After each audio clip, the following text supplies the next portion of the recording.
Hello and welcome to yet another video in the marketing series. In today's video, we are going to be looking at another magnetic marketing strategy that can attract your customer, make them respect you, and make them want to do business with you.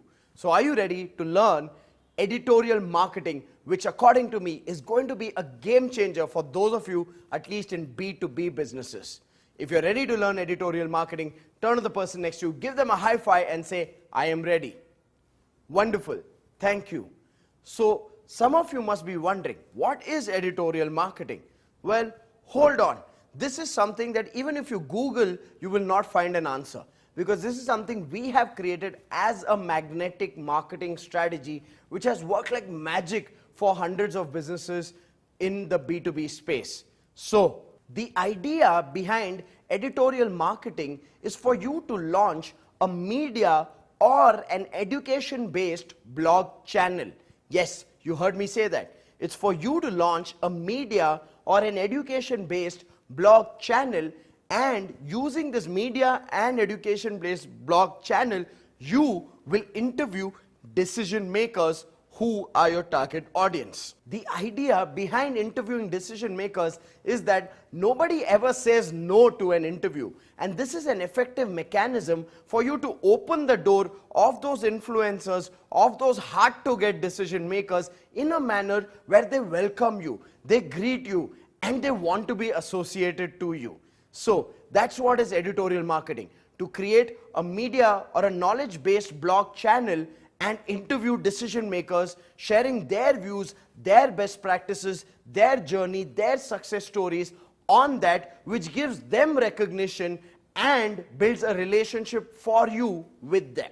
So here are some rules for editorial marketing for you to keep in mind. Rule number 1, get your basic collaterals in place. Book your domain and then get your business card designed as editor-in-chief. The first thing is to create a blog site name which is attractive, which captures the attention of your target audience. Now, please remember, you're not going to interview people for blogs which you will post on your company website. You are creating a new identity, almost as though of a new media channel or a new knowledge-based channel in your sector or domain. So you need to get the blog site up and running. Now, some of you may choose to do this as an offline model, and you are free to design a magazine that you can create as an editorial and interview your decision makers. But my preference would be to go online, keep it simple, and keep your costs low. So create a blog site. That would be the first step. Then from there, you need to have someone set up interviews for you. You will be the editor-in-chief and go and interview, but somebody else needs to use telemarketing as a medium to set interviews. And let me tell you one thing, nobody ever says no to an interview. So this is going to be an easy game to play. And then the next thing you need to do is, when you go for the meeting, for the interview, you should not use your company name. You got to use your publication name. So even if your company's name is Quantum Leap Learning Solutions Private Limited, you will not go there as the director of Quantum Leap Learning Solutions Private Limited.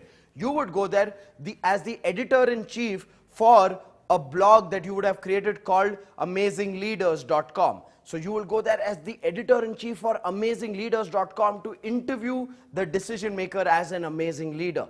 So remember, do not represent your company, represent your publication. You got to look at this as a separate business vertical that you have launched. Rule number 4, very important.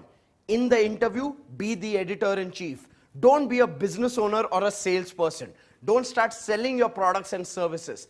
Remember, the objective of editorial marketing is to open the door and build a relationship. You want to add value to them and do this with authenticity. You don't want to go there, get the meeting, get the appointment, and then start pitching your products and services. So be the editor-in-chief, not a business owner. Most importantly, for the success of your blog channel, create a high interest topic and a high interest title. Look at it from your target audience point of view. What would your decision maker want to be seen as?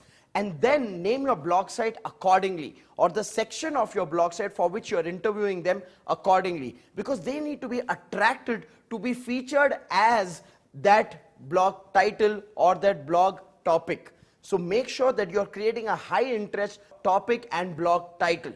Finally, to summarize all this, remember the objective of editorial marketing is to open the door and build a relationship. You cannot sell till you have built a relationship. This is a great way of opening doors that you have not been able to open. So do it with authenticity, interview people genuinely, write their blog articles, feature them, share it with them, and build a meaningful relationship. Do not be transactional. Do not use this as a strategy to open the door and starting to pitch your products or services. You will be seen as a cheat. So do it intentionally and genuinely. That is what makes editorial marketing a very powerful medium for you to build relationships with decision makers. Now, to demonstrate to you the power of editorial marketing, let me share with you a few case studies. I want all of you to say hi to Anjay Bansal. Anjay is the founder of People Source Consulting. He's in the recruitment and placement business. Essentially, his target audience is HR managers of large corporations who give him mandates of requirements they have for hiring. So he goes out there, sources candidates, and then makes a commission on the placement of a candidate. Now, typically, this is a business which has very high competition. So there's a great amount of supply of recruitment consultants, whereas the demand is limited. Now, for any recruitment consultancy to open a door and get a mandate from a large corporate is a big effort task. Now, Anjay used editorial marketing to open doors and build meaningful relationships with his target audience, which was HR heads. And here is how editorial marketing helped him do that. As you can see, Anjay launched a blog site called leveragingpeople.com. Now, Anjay's company's name is People Source Consulting. So he's not doing these interviews to post it on People Source Consulting. This is a separate identity he's created, separate platform he has created to share best practices and knowledge in the space of human resources. So his blog site is called leveragingpeople.com. And in that blog site, as you can see, he's posted articles of interviews he has done with his target audience, which is HR heads. Okay, like here you can see an article that says, when recruitment is right, company's future is bright. Now that is by a person by the name Anil Kumar Mishra, who is a decision maker in a large IT organization. Okay, let me show you some more examples. You see these articles that Anjay has published with the images of these people. All of these are his target audience. So what Anjay does is goes out there and interviews his decision makers. So far, while I'm doing this video today, Anjay has done more than 30 interviews. Today, he's getting invited by people who are HR heads in the industry, who are interested in being interviewed, and in the bargain are ending up giving him large mandates of recruitment as well. In fact, from a business potential point of view, Anjay's business potential just from the recruitment mandates he's received through these interviews that he's done so far is worth 30 million Indian rupees. Now this against 4 million Indian rupees, which was his turnover for the last year. Now I want you to understand, just 30 interviews has opened a business potential of 30 million Indian rupees as against his actual business turnover of 4 million Indian rupees for the previous year. Isn't that magical?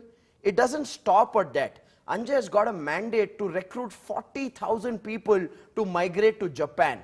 Now, how did he get this? Well, he had somebody overseas who was looking for a recruitment expert or a person who is at the top of the human resources industry, and he came across Anjay's blog site Leveraging People, and when he went on to see about the editor, he reached out to Anjay and gave him this huge order of getting 40,000 people migrated to Japan to take placements from colleges in India to overseas. Isn't that a game changer for any business? Now, with that, I've just given you a glimpse into the power of editorial marketing.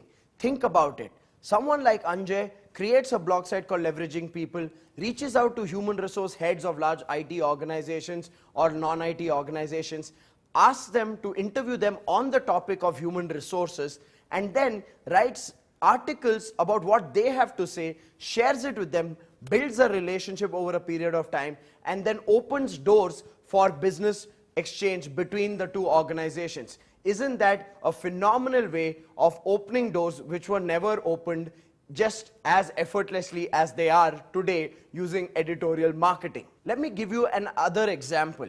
Everybody say hello to Govind Jairam. Govind Jairam runs this organization called Amita Exclusives. Largely, this is a retail store which is into home furnishing like curtains, drapes, cushion covers, wallpapers, floor mattresses. Now, Govind's ideal target customers is architects and interior designers who do multiple projects through the course of the year. Now, for Govind, if he gets one architect or one interior designer who buys from him, that is lifelong business, because once Govind services them well, he gets all the projects that that architect or interior designer does through his lifetime. However, there is a small challenge. People like Govind who are in the products businesses of real estate or home related services, they run behind architects and interior designers, but architects and interior designers don't really value them too much. In fact, architects and interior designers look down upon such people, avoid such people, or dominate such people in a business equation. Now let me show you how Govind has been able to turn the tables around and how today architects and interior designers are running behind him and wanting to do business with him. Well, the answer is simple. He is also using editorial marketing to turn the tables around. Here is a snapshot of Govind's website or his blog site called that'swhereilive.com. Now again, I'm bringing it to your notice. His company name is Amita Exclusives, but his blog site has nothing to do with his company. It's a new identity called that'swhereilive.com. Now if you notice carefully the tabs on that'swhereilive.com, you see there's a section for architects, there's a section for interior designers, there's a section for builders, then product experts, ideas, and contact. And if you see what's on the homepage as soon as you open the website, it says showcasing awesome interior designers, architects, builders, and product specialists who support the ideas of sustainable living, functionality, and concern to clients. Now you can see the blog site is clearly positioning itself as a knowledge platform for the entire industry and for the domain. And you go on to see further snapshots of the blog site. Here is Govind interviewing different architects, interior designers, and builders. Under architect, he has R. Gopinath, interior designer Vijay Sunrise, builder Nagaratna Yuvaraj. So these are different people that he's interviewed. And I can show you more and more snapshots about the different kind of people he's interviewed who are his target audiences. Now I want you to understand this. While Govind interviews them as the editor-in-chief of that'swhereilive.com, do these architects, interior designers, and builders feel obliged and grateful to Govind for writing about them? Absolutely they do. Do they take these links of these blogs that Govind has posted about them and share it on their social media? Absolutely yes. And are they excited every time Govind reaches out to them for anything? 100%. In fact, Govind has gone one step ahead, and after every interview, he tells the architects and interior designers that, hey, whenever you're taking up your next project, call us, our team will come and shoot the place on how it looks before, and then we'll come back and do a shoot of how the place looks after you've done your magic. Now, I want you to think about this. By doing this, what Govind is actually getting is information of where are the newest projects coming up. And in the process, because he has a relationship with these architects and interior designers, he also introduces his other business, which is Amita Exclusives, and explores opportunities of working together where he supplies the home furnishings to those projects. And are these architects, interior designers, and builders happy to work with Govind? Absolutely. They want to be in his good books for the rest of their lives. Now, Govind does not limit his interviewing to just architects, interior designers, and builders. He also goes to his B2C customers, customers who walk into his stores and buy curtains or drapes or home furnishings. Like you can see here in the snapshot, he also does a feature on residences of individuals. So here he has Annie Joseph's residence, which he has actually done. Now, does a consumer or a customer feel good when they are being written about? Absolutely they do. And will they share it? Yes, they will. So I want you to understand how this is a win-win-win activity. When you feature others and talk about their successes, they feel good and they build a relationship with you. Now, as a result of doing this, here is what has happened to Govind's business just from the editorial site of that'swhereilive.com. Govind generates 400,000 rupees per month of business just from featured architects. Now I want you to think about it. From a retailer who is in this low and mid-value products, generating 400,000 per month just from architects who he has connected through this blog site mechanism is a phenomenal success in itself. Apart from that, he gets direct referrals of interior designers from these architects who again promote Govind and his website and his blog site to these interior designers, saying, you know what, you need to get yourself featured in a blog site like that'swhereilive.com. So he has people who are running behind him to get featured. In fact, he meets 5 new interior designers every week because they want to be featured in the blog site. Now, are you seeing the tables have completely turned? Instead of Govind running behind them, they are running behind Govind. And so far, of whatever editorial marketing activity Govind has done, he has generated a potential of 1.2 million Indian rupees per month just by the virtue of this activity. How many of you realize that this is a huge game changer for a retailer like Govind? The power of connecting with people through a platform like a blog site as a media or a knowledge-based channel where you are the editor-in-chief is a game changer for any business. I'm going to highly recommend this for those of you who are in a B2B space, and for those of you who are in B2C, you need to customize this and check its relevance with your coach. Let me give you one last story just to tease you a little bit more. I want you to say hello to Freshmakers Coffee. Now, Freshmakers Coffee are coffee suppliers to large corporate organizations. Now, if you understand their nature of business, it is a pretty slow sales business. What do I mean by that? Typically, Freshmakers Coffee's target audience or key decision maker is the office manager or the procurement manager in a large corporate organization. Now, these office or administration managers or procurement managers are not easy people to work with. In fact, they get hundreds and thousands of vendors for any simple product that has to be supplied to the corporate organization. And coffee is an essential product, so they have big brands that are behind them.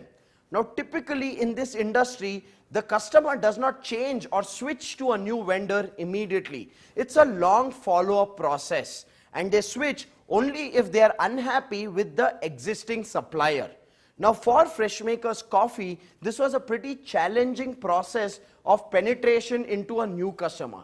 Typically, when their sales team would go and meet an organization and give them a taste or a demo of their coffees, while the product would be appreciated, it would not really turn into sales, because the reason the administrative manager or the procurement manager would give the sales team would be that, look, we are currently happy with our existing coffee supplier. We see no reason for us to change it. Now, even if they would change it, it would be a sales follow-up cycle of minimum 1 year, where they would say that come back to us at the beginning of the next financial year, and then we will explore if we need to work with you or not. Now, this, again, I want you to understand the difficulty of penetration as a business. Now, let me show you how Freshmakers Coffee changed this difficulty into magic. And they did that through editorial marketing. Freshmakers Coffee created this blog site called silentheroes.com. Now, I want you to notice the name, silentheroes.com. And if you notice their target audience, which is procurement managers, office managers, or administrative managers, these are people who work tirelessly in their offices without too much recognition. In fact, their job is a thankless job. Only when something goes wrong do people pick on them. But when everything is going right, nobody notices an administrative manager or an office manager. So what Freshmakers have very intelligently done is they've crafted a blog site called silentheroes.com, where they write about the stories and best practices of silent heroes who are procurement managers, administrative managers, or office managers in large corporate organizations. Are you seeing? It's an intelligent name and an interesting topic which their target audience would like to be seen as or would like to be featured in. Now, let me show you the statistics of what happened just by the virtue of them launching this blog site called silentheroes.com. Now, this is a recent blog site that they've launched, and what they've done so far is just conducted 3 interviews with decision makers. Now, I'm going to show you something magical, which is the result of just 3 interviews done so far. One of the organizations interviewed by the founder of Freshmakers, who's the editor-in-chief of silentheroes.com, is this organization called TCS, Tata Consultancy Services. It's India's largest IT company. Now, TCS originally has 4 vendors who supply coffee to them. Now, just as a virtue of this interview and the relationship and goodwill that was built because of this interview, Freshmakers have won the complete contract for TCS, which is worth 12 crore Indian rupees per annum. Now, for my friends internationally, let me tell you what does 12 crore Indian rupees per annum means. It means 120 million Indian rupees per annum of billing from just one client, from just 3 interviews. Don't you see the magic has already happened? Now, I want you to understand this. From being stuck in traditional B2B cold calling or referrals from existing customers and then getting stuck in price wars and long follow-up sales cycles, Freshmakers has been able to break through all those barriers just by conducting 3 interviews and bagging an order worth 120 million Indian rupees per annum out of just 3 interviews. Isn't that magical? I believe it is. Now, let me give you how does this process work. How do you conduct the interview and then turn it into a business relationship? Would you like to learn that? If you would like to learn that, then this next section is very important for you to make notes. So here is a flow chart for you to understand and make note of. Initially, you have to use telemarketing to reach out, to set up an interview, and then once you do the interview, you record the interview. Now let me show you the steps after the interview is done. Once the interview is done, the next step is for you to create the article and give the article for approval to the decision maker whose interview you have taken, and get from there their social media links. Get their Facebook ID tagged, get their LinkedIn ID, get their Twitter handles, get all these social media links so that you can tag them at the time of publishing. Now, once you get the approval from this decision maker on the article based on what you have written, then the next step is to publish the article and tag this decision maker. Now, as you tag them, it's very natural that they will also share this article. So when you're sharing this article, share the links with them on WhatsApp, on Facebook, on LinkedIn, on Twitter, on email, and you will see a very natural behavior that they start sharing it with their network and their followers as well. Why? Because everybody wants to let the world know when they have been written about. And then from there, after a couple of days, once this article has gone live online, after 2 to 3 days, you can call this person back and thank them. And while you thank them, also let them know how was the feedback of this article on the call itself. Now, they will also be very excited and share with you comments that they've received or compliments they've received by the virtue of this article being published. And from here, you ask them to meet up from a casual catch-up call point of view, where you are going to be exploring opportunities of working together. Now, it is in this meeting where you explore synergies of working together. Now, sometimes it may be too early to explore synergies and the person would have not warmed up fully to you. Some people may be still cold and reserved in their approach to you, and the relationship would not have built completely. Now, if you believe the relationship is not built fully, then do not talk about business opportunities. Remember, it is the relationship building first and then business exploration. Now, people often come back to me and ask me, what if after publishing the article, the person is still cold? What do I do next? So here is my answer to people who've done editorial marketing. They've published the article, but the decision maker is still cold. This decision maker is still not warmed up and built an open and casual relationship yet. What I suggest is that when you do your interview, you ask them multiple questions. Let's take, for example, Anjay's business. When he does interviews with HR heads, he talks to them about recruitment, he talks to them about training development, he talks to them about employee retention, he talks to them about compensation and benefits, he talks to them about work-life balance, he talks to them on many topics in the domain of human resources. Now he gets the insights and inputs from this decision maker on all these topics. But when he publishes an article, he breaks down the article into these subtopics. So what he does is, let's just say he interviewed a lady by the name Anandi Sharma and all these topics, but when it comes to writing the article, he would write an article which is titled in this manner. He would say, 5 strategies on recruitment in today's time by the HR head of so-and-so organization, Anandi Sharma. And in that article, he would just talk about the 5 recruitment strategies that Anandi Sharma shared with him. Now, if Anandi Sharma does not warm up after the posting and the sharing of the article, what Anjay does is 45 days later, from the same old interview, he removes another section and let's just say publishes an article saying 3 strategies from Anandi Sharma on how to retain talent in today's day and age. Now, he again shares the article with Anandi Sharma. What happens? She feels good because now he's pretty much covering what she has to say once in 45 days or once in 2 months. So I always recommend this to businesses, that when you interview people, interview them on the entire spectrum of their domain, but when you're writing the article, write it piece by piece and retain some content with you for you to use it at a later stage to deepen the relationship. It may take you 2 cycles or 3 cycles of posting of articles where the person actually opens up and becomes completely grateful to you. In fact, here's another strategy that I teach some of my coaches who I coach in this strategy. Like for example, in Anjay's business, what we also do is, while he's done 30 interviews with HR managers, he's gone back to 15 of them and asked them if they would like to be a guest author on his platform, Leveraging People. Now I want you to understand this. For a working professional to be a guest author on a domain which is a public domain website on a particular topic, it's a big achievement. Now they feel grateful to Anjay because as a part of their professional portfolio and biodata, they can write guest author at Leveraging People, a HR based platform for knowledge sharing and best practices sharing. Now I want you to see the power of this. You don't have to restrict yourself to just one article. Break up the interview into multiple articles and keep posting it once in 2 months. And you can take the relationship to a whole new level when you invite them to be a guest author or a guest contributor on the platform itself.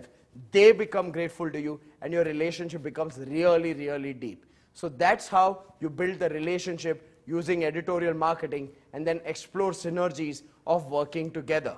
Another question that I'm often asked by people who pursue editorial marketing as a strategy is, they ask me this question of, where do I get the content from? For the blog site to be buzzing with content, where do I get the content from? So here are 5 ways for you to generate fresh content.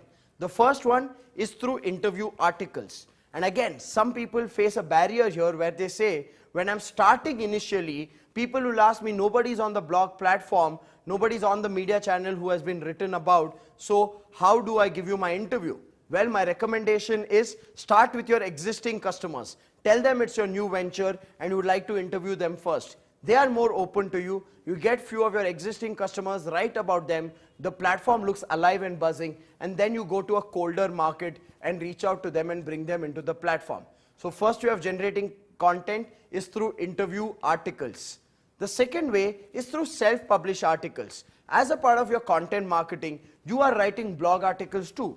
Take those same articles and post it on this platform as well. So that is the second way, which is self-published articles. The third way is to share articles from related blog sites with permission of the authors. Now, when you go to other blog sites which are in the same domain as your blog site and you share those articles, the authors of those articles are more than happy because for them it is their content going viral. So feel free to share the articles. Now the key here is to mix it up. Don't just keep sharing articles from other platforms, it will dilute your platform's credibility. The fourth way of generating content is to invite the man, the decision maker, to be a guest author. Now this is putting your blog site on an auto mode and your relationship building with that decision maker on an auto mode. Imagine they are reporting to you every month with their article for the month and you're reviewing it, giving them feedback and posting it. Aren't they happy? Absolutely. Do they love you? Definitely they love you. Then comes the fifth and final way of generating the articles. You create a pool of article contributors, prospective clients, competitors, or even freelancers to write in articles on this platform. It's a great way to crowdsource the content from people who are in the related domains and industries, and all of them are happy to contribute. So I hope your hesitation on how you will keep the consistency going is taken care of here. Now, to conclude, let us look at the step-by-step implementation steps that you have to take to get your editorial marketing up and running. So here's step number one. Step number one, come up with the name for your blog site or your media channel, and then book the domain online accordingly. Step two, build the blog site. Get a professional developer to develop the blog site with great design aesthetics. The look and feel matters a lot. Your blog site should look like $1 million. Yes, WordPress provides you free templates, but don't be cheap. Invest a little money and it will take you a long way. Hire a professional designer to build your blog site. Then, the third step, create your interview questions. It is always nice to have the questions template ready, because sometimes when you set up the interview, they may ask your telemarketer to send them the questions that will be asked so that they are prepared. So have your interview questions format in place so that it can be shared as a document before you go in to take the interview as the editor-in-chief. The next step is to create your interview setup call script. Make sure that you have a powerful and simple call script, because at the end of the day, this is a different game from telemarketing. It's an easier game in comparison to telemarketing where you're setting up meetings. People don't say no to interviews usually. So set up a call script and give it to your telemarketing team to set up interviews for you using that script. And also have an email template which goes out as an invitation after the call goes, where you talk about the blog site, the idea about the media channel that you have created online, who are the other people who've been featured in it, and what's your mission and purpose of this blog site. So have an email template ready, and finally get a business card done with your name as editor-in-chief.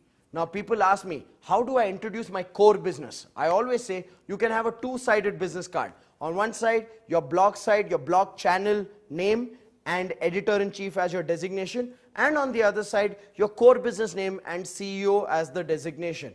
Now when you go in for the interview, you obviously give them your business card facing the blog site channel. They turn it around and you tell them, that's my other business, this is one of my businesses, this is my other business. Today we'll focus on the interview itself. So you're just seeding your other business, but you're not talking or selling your other business in that interview. Keep the focus on the interview. I hope you found these steps useful, and I hope your brain is bustling with ideas and possibilities right now on the doors you want to open and be welcomed by people. So enjoy editorial marketing. It's a powerful strategy. It's a game changer for a lot of businesses. Before we close this video, let's do a quick declaration. So everybody put your hand on your heart, put your hand on your heart, together.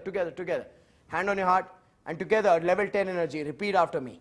I make people famous and become famous. Come on, one more time. I make people famous and become famous. So go out there, make people famous, tell their inspiring stories to the world, and inspire them with who you are, and build a relationship and explore business opportunities. This is Rajiv Talreja signing off. Look forward to seeing you in my next video.